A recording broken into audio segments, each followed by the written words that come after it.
بسم الله الرحمن الرحيم. آمن الرسول بما أنزل إليه من ربه والمؤمنون كل آمن بالله وملائكته وكتبه ورسله لا نفرق بين أحد من رسله وقالوا سمعنا وأطعنا غفرانك ربنا وإليك المصير. لا يكلف الله نفسا إلا وسعها لها ما كسبت وعليها ما اكتسبت. ربنا لا تؤاخذنا إن نسينا أو أخطأنا ربنا ولا تحمل علينا إصرا كما حملته على الذين من قبلنا ربنا ولا تحملنا ما لا طاقة لنا به واعف عنا واغفر لنا وارحمنا أنت مولانا فانصرنا على القوم الكافرين. صدق الله العظيم. بسم الله الرحمن الرحيم. رب اشرح لي صدري ويسر لي أمري واحلل عقدة من لساني يفقه قولي. صدق الله العظيم. بناوخوا عرض اسلام و ادب مزل خدمتانا فرفره بخیر هاتنکم. ممنونم لو که ام وقتنا دانیا من لخدمتانا بم خوشحالم که ام سعادت نصیب بو لخدمتانا بم. من نگین رستمیم، ساکنی روستای ناو گرکم بی لنظر جغرافیایی و بیجم. قبلا جزی مریوان بو ولی ایسا چون یتر سولاواج بو سشار جزی شهرستان سولاوا یعنی لتوابع شهرستان سولاوا قرار اگرید. بعد ام آوایی دانی لآوایی کانی منطقه هورامانه اما هورامی زوانین. لأصلا لما آوایی زندگی کم ولی به لطف خواه گوره ایسا چون مشغول به تحصیلم و رشته چم زبان و ادبیات فارسیه ایسا لمقطع کارشناسی ارشد آخری که مدام تحصیل عام من فقط بو تحتیلات وشتا ایسا تیمو بو ایره ولا لأصلا لكرسانا من يعني لشارسنا من دانشجوم ومشغول به تحصیلم. گرکم بی لداستان درس خوندنم بیجم چون بو درس خوندنم شروع کردم. من الان 32 سالمه. متاسفانه درس خوندنم فرد دیر شروع کرد چون من زمانی که منال بوم واقعا علاقم بو به درس خوندن واقعا حزم کرد. وقتی هاوسن و سال کان مچوان بو مدرسه من بارها و بارها بعض وقتا کان لبرچاوی دایک و باوک و بعض وقتا کان لخلوتی خوما اگیریم فرنا راح دوام لو که ناچم بو مدرسه. مشکلات چون فرمان بو من او وقتا نمتوانی درس شروع کم تا سال 86 یک نفر خوای گوری لی راضی بی من توصیه جکم لزندگی نامه لأهداف او فردیش فیلمک بگیری. تصمیم اگری فراتر هدفی رضایت خواه اوید. تصمیم اگری لم منطقه هورامانا هرچی نابینا هست گرک یه جمعی کاتو کلن زمینه تحصیل و درس خوندن با افراد نابینا لمنطقه هورامانا فراهم که کل پیگیری اکات و جستجو اکات خواه گوره اتر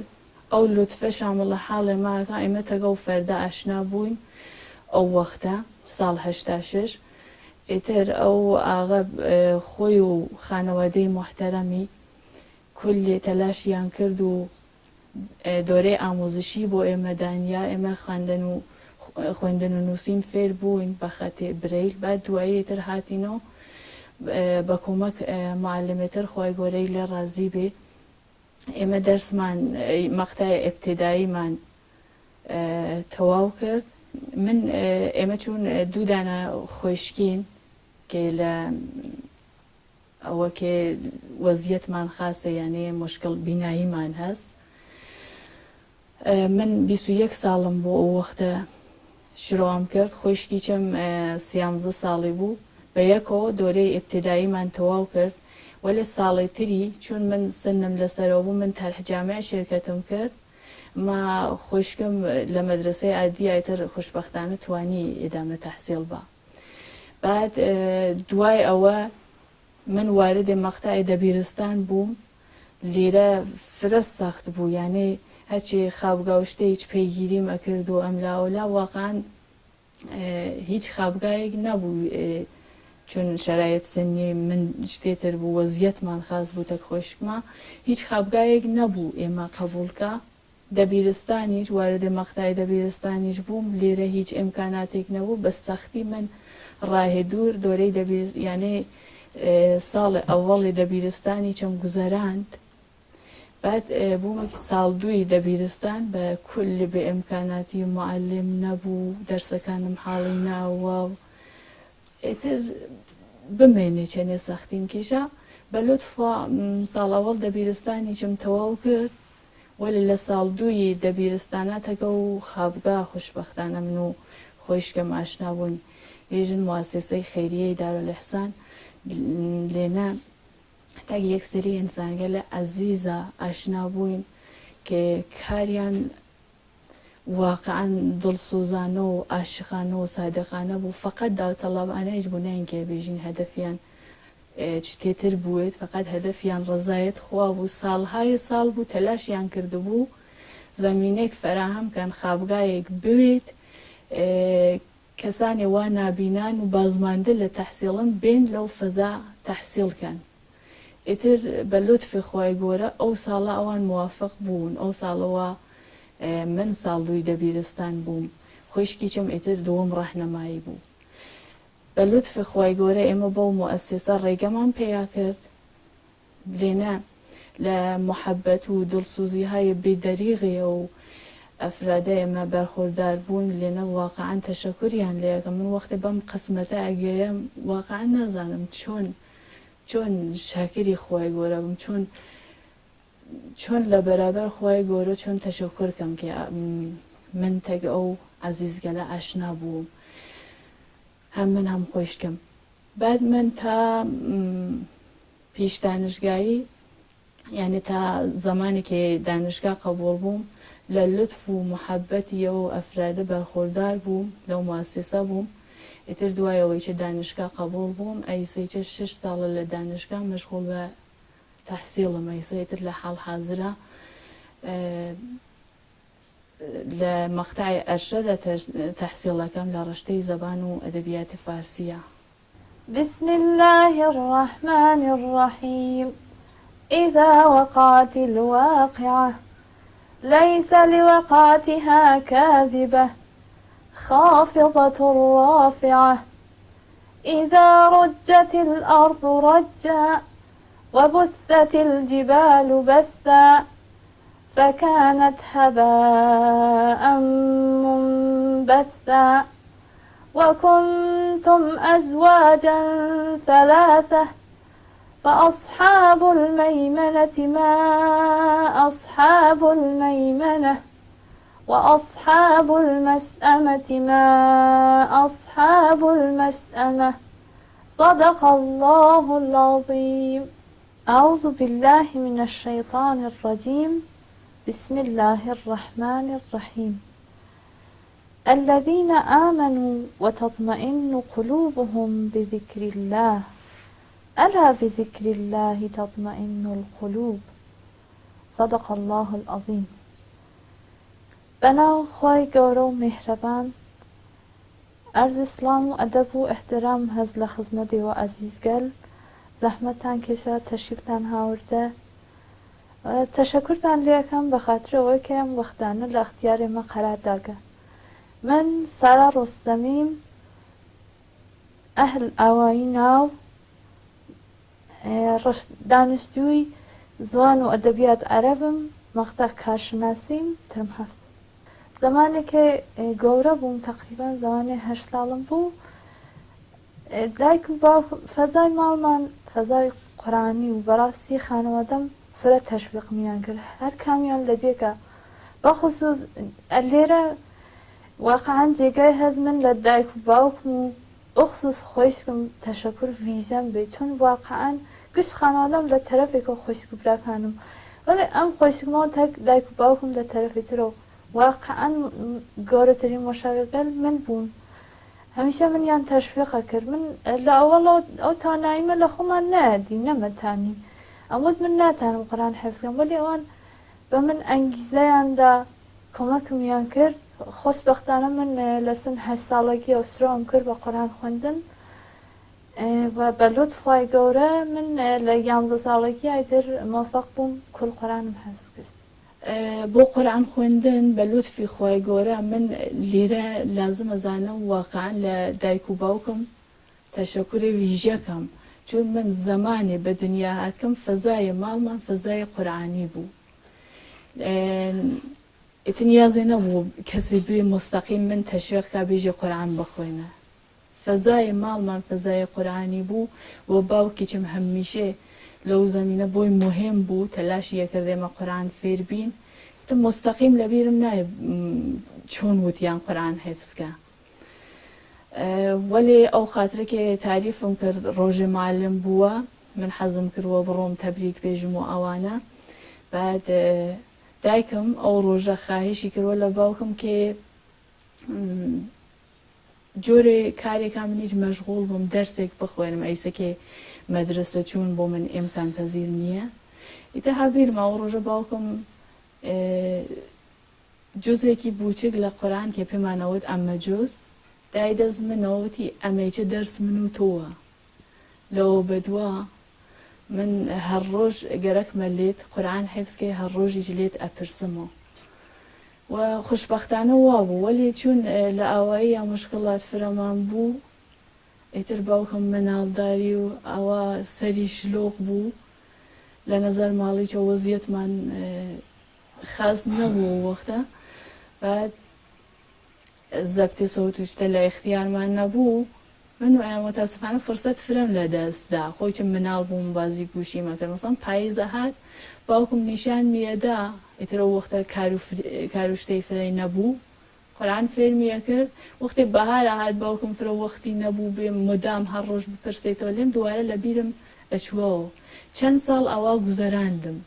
تا ساڵە 78 بە لوتفی خۆی گەورە من تەک خانەوادەیەکی عەزیزە ئاشنا بووم کە ئەیسە لێرە ناتوانم ناویان بووەم هەم خانەوادەی براکەم یعنی برا گەورەکەم هەم ئەو خانەوادە فرە بۆ من فرە لە زیندگیمان نەخشیان بوو فرە جددی ئەو مەسئلەیانە پێگیریە کرد من توانیم 5 جوز قورآن حیفزکەم بعد وەختی گەڕیام بۆ ماڵ خۆمان ئیتر باوکم بە تۆری جددیتر لە قەبل پێگیریە کرد خۆی چەمێتر بازیگوشیم ناکرد ئیتر باوکم هەر ڕۆژ نیشان میەدا تا بە لوتفی خۆی گەورە 2 ساڵ توولی کێشا من 2 تا 3 ساڵ توولی کێشا من بوومە حافزێ کولی قورآن یعنی توانیم کولی قورآن حیفزکەم من محمود ڕۆستەمی ئەهلی ڕووستا و ناوێ جزء بەخش و ئەستانی کوردستانی و شێرستانی مەریوانی سەڵاوای من وەختێک ناچەوا بێ ناڕەحەت والله این نگینەوا بێ بەڵێ ناڕەحەتێ بێمێ بەروەمارە فرن ناڕەحەتێ بێمێ باز مثلا مدتش باشی آیش ما بیه هر وقت من کار خوانی من دطالات منیا خواهیان هرچی هر میم نرایمه تابع دستور خوانی عبد خوانی حج دطالات منیا برای تا والله خوب نراحتیش من نکردی برای تا قریبی إكنا شيء قرين نجينا رفيق اللي مدرسة ميا ولا خسكرة ما شو مليون من مدرسة إجنا راح تيكرو دورش في أنا ما شفت هذا جنب برد من مدرسة وقت ما كناش يجيان وقت كشك يجيان من درس قرآني هم درس قرآني ما شو ده فيلم كبقرآن خواندن والله ده تر أول خرج جزء أمام بو بجزء أماد شرو صالح جزء أمام خوان هم کارگر بودم لام کرد فرا پیجور نبودم. ترى دو ساله که پیش شو هر فشاری آورد و حضرت هر قرآن پیاخر شو من بیداری بیدستی معرفیم کردن بیداری بیدستی لبه این ینداپیم دفت ینداپیم من خام درسم ندال قرآنا امیر به اینی منشاوی دفتکه قرآن کین حفظ ذکرد. إتبغى أبيش من بوك شيء صار أبيش رعين شت عرفت من طلعت من يكار أخويا مع عبد الخوان خواهر كلها روثة والله ترى أبيش إلى خايب بو أم مثلا نجينا مثلا وقت القرآن دس داب القرآن خواندن يعني الرو فريكم دردا وتباخو جنب حفظي أكم بك بدو فرا دو كدم دو فرا ميو حفظي أكا حربكم مقنادية القرآن هذا يقري كردم بسفر روج سفر القرآن مدردا حر حفظ يكرد اتفهم امتحان من اللي قرته القرآن كيف تواوي حفظ كرد اتا سراج بو قوربو بلاي امو اميج نجين درسي ابي دا ابيش قرآني حفظ كله رحمه الله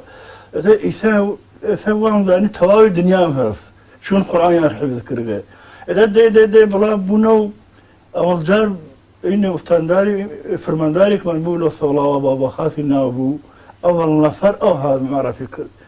عاد وتيان دوك كجلنا وقرآن يعني حفظ من أشمبولان والله تشريفها ورد أبي بلاي كرد صو حاجي ما مصاي باويج تلاعبو أبي والله من حر أشمبولان الشعار يا رافتية والله أبيش هات تشريفها ورد ما مجابه محترمي باوي أبيش امتحاني التواو اللي قرت إنه وتي والله شعار يا حقيقة امتحان لك غلط اللي نقل قرآنك قالوا والله يتبغى تجبر من أذانهم تواوي دنيا هذا شو القرآن ينحيذ وقت إيكناتي ما بدنيا ما توزي خفتم وار كاري خواجيانيت بحكميتين يعني حتما بنبو حكميتي وصاحر بيانو هر سنة صابيان فكرم كردو واتم يسم أتي دورانه تلخنه يكناتي بدنيا همين ودل زمانورا وخفت ورون ورفيقيز بلا مدرسة وبلا دانزقاو أهلا تيقا منو قوسان سيني ويانا وخفت وارده إتا سكرم كر بي خداي سكرم كر بي خداي واتم خلاقياني تكاريز بي حكم نيا يا واسي تبرنامو إيدي أباسا آما وربي رفيقي اللي في مدرسة اللي تخفت وري من إجواتهم تاني تاتش بياغتي كرواتهم دردي وقرآني جوا دردي روحاني طلوسيم كرده تسويق مكرده قلزاري دردي روحاني اتر دز بكاري بيه تاتش مدتي بدرس دا كاريجر بكوت مالوي هواري ودس مالنالي وإمكانات نبي بريبس قبول بي بيدانس جاي لبا كوتش بردر كرسان ما تو أنا بعمل يوالي ما بروي واجه ما تو لاويم تاجنا ما تو سهل كلاس بو بلو كلاسي بلو درد القرآني وينو نو إتتا يانو كريوي بياويش قرتي بياكا فرا بيا معقولة كناتي تسقط باسوالي قرآن ويني إتا كناتي كيمر دي بين ساروكاري كناتي حود ما نجسنا نبي يانو أبرايشي درد القرآن سادا آما ويجا ما تو تاتجيان ربي دوي بالي يار بالي دردم ده حفظ سكرومات إتا الرحمة كوخلايا مترحي بير ودولتينو مسابقة أوستاني وشارستاني وكيسوري وتر حتى لبيني تاران لبيني يازد لبيني توار محالي باختياري لبيني قوم لبيني قزويني مقام ساردن مقام والله مقام دومي مقام سويمي ساردن رحم خور حضور رئيس جمهوري الوين أحمدي نجاتي دعوة تشكريني تارا هر بخاطر قرآني أستاندار إسماعيل نجار دعوة تشكريني أرى كرسان تشريف أردن بيجي بینایی دانی لە گەورەترین نعمەتەکانێکی خۆیگیان لە اختیار بنیامەکانە قەراریدا خۆب تەبیعەتەن ئەگەر نەوێ دەردەسەرێک ئیجاد ئەوێت وەختی من قورئانم حیفزە کرد مەسەڵەن ئەگەر بینا بوایەم تەواشەی قورئانەکەمە کرد وەلی چون ئەو وەختە نەمەتوانی تەواشەی قورئانکەم و بە نەواریش حیفزمە کرد فرەی کەلەمە ئەوە من بە مشکڵ بەرەمە خوارد دروس کەلەمە دروسەکە بۆم معلوم ناوە ئیتر ئەشوام لە کەسێ مەسەڵەن لە باوکم یا کەسێک کۆمەکەمە کرد لە حاڵێکە ئەگەر بیناییم بووایە بێئانکێ باوکم بە مشکلات جزئیە بزانێ خۆم قورئانم تەواشا کرد و دروسی کەلەمەکە ئاهاتە دەسم وەلی ئەو وەختە چون ئیمکانات کەم بوو من نەمەتوانی هەمیشە تێک ئەوە مشکڵێکا ڕوبەڕۆوە لە کول لەگەرەکەم ببێژم بینایی واقعا نعمەتێکی گەورە ئەس بنیام ئەگەر بیوێت فرێ کار ئەتوانێ ئەنجام با و ئەگەر نەوێت مەحدودیەتێکی فرە بۆ بنیام ئیجاد ئەوێت وەلی بازم ناوێتە باعث ئەوە کێ بنیام بڕێتە دوا و هیچ تەلاشێک نەکات من وەختی قورئانم حفظ کرد فرە خۆشحاڵ بووم یعنی واقعا قابل تۆسیف نییە ئێستا بێژم چەندی خۆشحاڵ بووم کاوڵان تەرسەفەکوورم فەرقی کرد قەبلەن هەمیشە وت من بۆچە من نابینم بۆچە من و خۆشکم وایە وەلا خۆ ئەیستا کە قورئان بخوێنتە هەمیشە ئارامشم بەزیرم دەقای چاکە ڕازی بین بە ڕەزای خوا ئینشاءڵڵا خوا خراوترمان نیشان ناد وەلا خۆ قەبلەن وان نەبووم ئەیستا باوجود مشکڵاتێک کە هەستم کامڵەن واقعیەتم قبول کردە ڕازیم بە ڕزای خوات من چون هەر چاوم باز کرد بە لوتفی خوای گەورەتەکە قورئانە زیندگیمە کرد تەئسیرات قورئانم لە زیندگیمە هەر کەمەویش ئیحساس ئەکرد وەلی دوایەوە قورئانم حیفزە کرد دوایەوە کێ بە لوتفی خوای گەورە توانیم حافظی قورئان بم خۆب تەبیعەتەن بەڵێ گەورەترین تەئسیرێک لە قورئانە لە تەریق قورئانە ئیحساسمە کرد ئارامش بوو ئارامشی خاتر دوایەوە تەوەکوڵی فرەتر بە خوای گەورە ئەمە قەبلەنیش لە زیندگیما بوو وەلی دوایەوە کێ قورئانم حیفز کرد فکرەکەم ئەمە شدەتی کرد لە زیندگیما یعنی خەیلی ڕاحەت واقعیەتەکان زیندگیم ئەتوانم قبول کەم خەیلی ڕاحەت مشکڵاتی وا بۆم حەل شودنی نییە تێکیا کەنار تێم و بە ڕزای خوای گەورە ڕازیم نایژم بۆچە من لە حاڵێکە قەبلەن ئەو سوالمە ئەکرد لە خۆم ئەموت بۆچە من وەلی ئەیسا هەمیشە ئەو بەیتە لە نەزەرما هەست زێڕەحمەت گەر ببەندە دەری زە حکمەت گوشایەت دەرێ دیگەری ئەگەر دروست بخوێنمەوە بەیتەکە یا ئەو ئایەی قورئانەوە ئەفەرمێ ئەعوذ بالله من الشیطان الرجیم وعسى أن تكرهوا شيئا وهو خير لكم وعسى أن تحبوا شيئا وهو شر لكم والله يعلم وأنتم لا تعلمون يجي تتقالي وإيوه خوشتانتي لحالك أوا بو إيوه زراري هاز وتتقالي كيج هاز إيوه قينتانتي لحالك أما بو إيوه خاصة خوا أزاني ولي إيوه نازانن من دواي حفظ القرآن هميشه تأثیری ئەم ئایە گەورەمە لە زیندگیما دیە ئەگەر شتێکی چم بۆ پیش هاتبێ بەر ئەساس ئارەزووی خۆمنەوەی وتمە خۆیانە مەمنونتم ئەوەوە خۆت تەشخیصڵدا بۆ من هاوردکتە بەرەو نە ئەوەوە خۆم گەرەکەم بووە سوورەی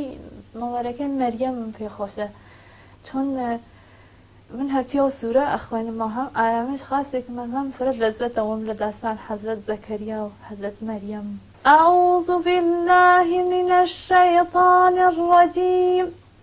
بسم الله الرحمن الرحيم كافها يا عين صاد ذكر رحمة ربك عبده زكريا إذ نادى ربه نداء خفيا قال رب إني وهن العظم مني واشتعل الرأس شيبا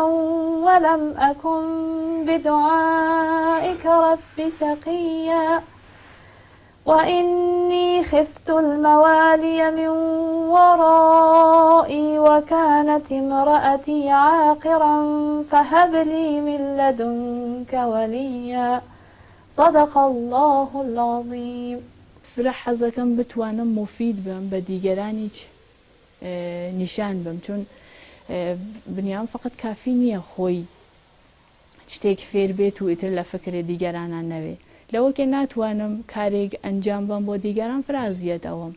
وەێ خوشببختانە قبلەن بەر لەوە دەرس خوێندن شرۆکە من چون ئەو وەختە قورآنم حیفز بوو دۆرێ ئاموزشیم دانیا یە سری کەسگەل لە یەک ساڵە توانیان بە سوورەتی ڕوخانی ئیتر مسلەت بن کولی قورآن بخۆن، یعنی من بە لوتفی خوای گەورە توانیم کارەکەم تەکیانە. بعد خۆشکیچم کە حافظ قورآنە بە لوتفی خوای گەورە من تەکیە کارم کرد، یعنی خۆیی ئیتر فرە عەلاقەمەند بوو، ئیتر منیش توانیم بە جۆرێک کارێکم لە نەزەر ئاموزشیە تەکیە کارکەم ئەویش بوو بە حافظی کولی قورآن. ئیتر گاهوکەتارە هەر پیش تێت ڕەفیقەکانمانە پیش تێت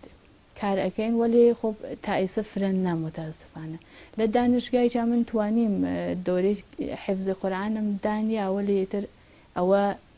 بەنە بە دەلایلێک ئیدامەی پێیان نەکرد، وەلا عەلاقەمەندانێک بوون قورآنیان حفزە کرد. بعد دوایەوە لە مسابقاتە ئەمە شرکەتمان کردووە، چون فرەتر قبلەن لە دێها بووین محیتێکی بەستە بوو، ئەیسەیچە مەشغوڵێ بە تەحسیڵن فرە وەختمان نەکردووە لە مسابقات ئانچنانینە شرکەتکەین. وەلی لە تەریق پێزستیەوە لە سەتحی کێشوەرە ئێمە ساڵ هەشتا شرکەتمە کرد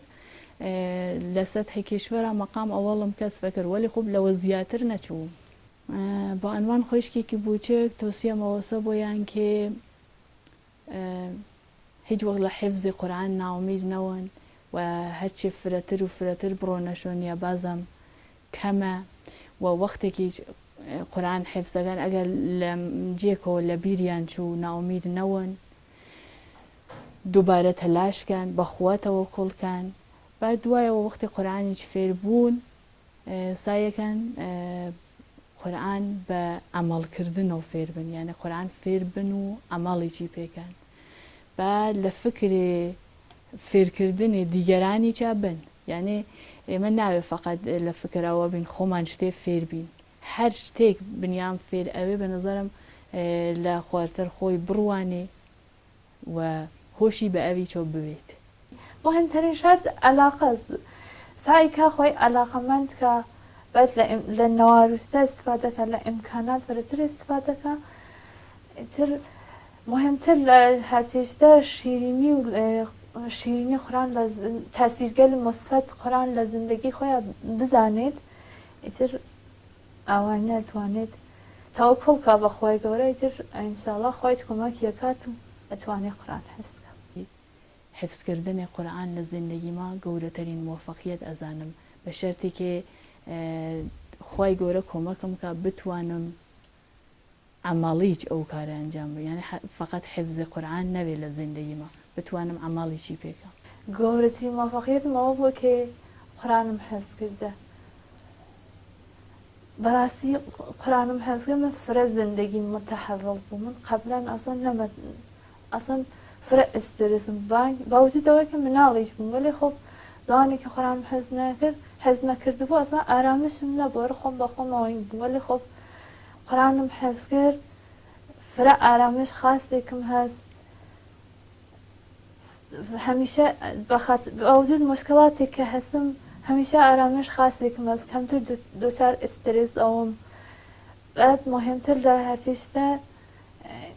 بۆ هیچ شتێک من مەغروور نەبوومە، خۆمم نەگردە، ئیتر ئەو تاسیرگەلیە بووە لە زندگیما. قورآن سەرەپای لوتف و ڕەحمەت و ئارامشە، وەلی گەرەکم بێ خۆشترین سوورێک بێژن سوورەی مبارەکەی یوسف، من هەر دەحا و سوورە ئەخوێنمەوە بۆم تازەگی هەست وەختی ئەگەیەمە ئاخرەکەیشی ناڕەحەتەوەم کێتەوە بوو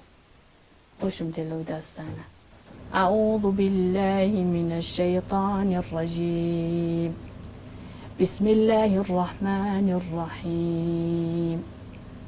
ألف لام را تلك آيات الكتاب المبين إنا أنزلناه قرآنا عربيا لعلكم تعقلون نحن نقص عليك أحسن القصص بما أوحينا إليك هذا القرآن وإن كنت من قبله لمن الغافلين إذ قال يوسف لأبيه يا أبت إني رأيت 11 كوكبا والشمس والقمر رأيتهم لي ساجدين قال يا بني لا تقصص رؤياك على إخوتك فيكيدوا لك كيدا إن الشيطان للإنسان عدو مبين صدق الله العظيم.